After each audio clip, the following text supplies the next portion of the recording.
नमस्कार, मैं डॉक्टर अरुण गुप्ता, ओजस हॉस्पिटल आगरा से। आज हम सभी जानते हैं कि ऑर्थोपेडिक्स में भी टेक्नोलॉजी बहुत एडवांस हो गई है और आज हम बात करेंगे रोबोटिक नी रिप्लेसमेंट के बारे में। वो तो हम सभी जानते हैं कि टोटल नी रिप्लेसमेंट एक बहुत ही सफल और कारगर प्रोसीजर है जो अब तक कई दशकों से होता आया है, लेकिन फिर भी कई मरीज इससे संतुष्ट नहीं होते हैं। उनका कारण है कि उनके खराब घुटने की बैलेंसिंग इंसानी हाथों से उतनी सटीकता से नहीं हो पाती है। यहाँ पर रोबोट का रोल है। रोबोट एक सब मिलीमीटर यानी 0.5 मिलीमीटर की सटीकता से बैलेंसिंग कर सकता है, जिससे घुटने की नियर नेचुरल फीलिंग आ जाती है। ध्यान रहे कि रोबोटिक नी रिप्लेसमेंट में सर्जन घुटने के आयाम साइज को रोबोट के कंप्यूटर को फीड करता है और रोबोट का कंप्यूटर और सर्जन मिलकर एक प्लान बनाते हैं। उस प्लान के मुताबिक सर्जन रोबोट को निर्देश देता है कि घुटने की कटिंग उस सब मिलीमीटर सटीकता से की जाए जिसकी कि हम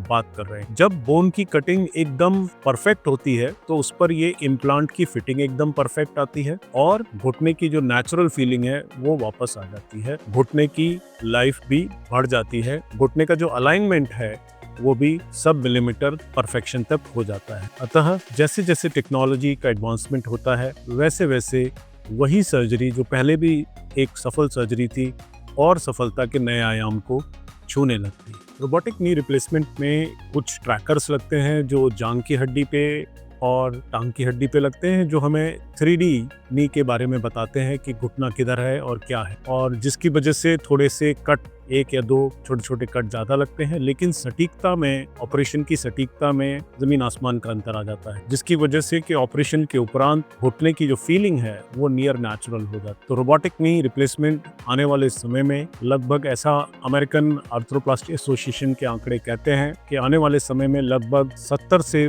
80% घुटने रोबोटिक असिस्टेंट के साथ किए जाएंगे। तो हमारे यहाँ आगरा में भी अब रोबोटिक नी सर्जरी उपलब्ध है।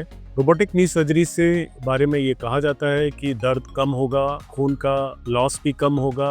वो शायद लगभग बराबर होता है, उसमें कोई खास अंतर नहीं पड़ता। हाँ, ऑपरेशन के उपरांत उतना दर्द नहीं सहन करना पड़ता मरीज को जितना मैनुअल सर्जरी में करना पड़ता है।